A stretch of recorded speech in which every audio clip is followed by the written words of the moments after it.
So today we conduct SPSS Workshop organised by SPS.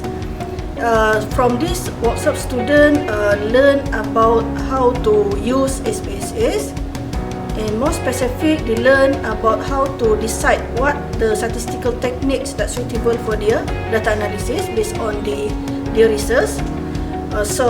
The special topics from here we discuss from descriptive statistics, factor analysis to check the validity and also the reliability of the data. We also discuss about the correlational regression and also the hierarchical regression to test the moderating and also mediation effects.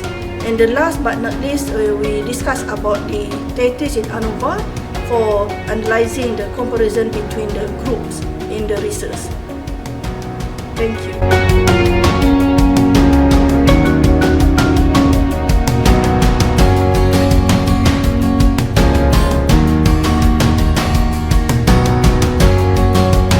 Alhamdulillah baru selesai kos SPSS yang diberi daripada Dr. Siti Aisyah.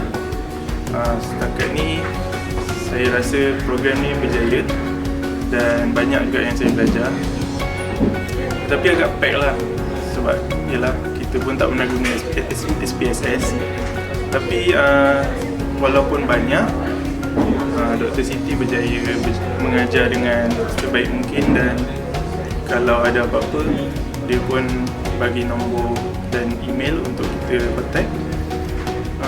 Pada pendapat saya program ni berjaya dan Alhamdulillah banyak membantu saya, dan RM100 yang saya bayar tu saya rasa berbaloi lah. Itu saja.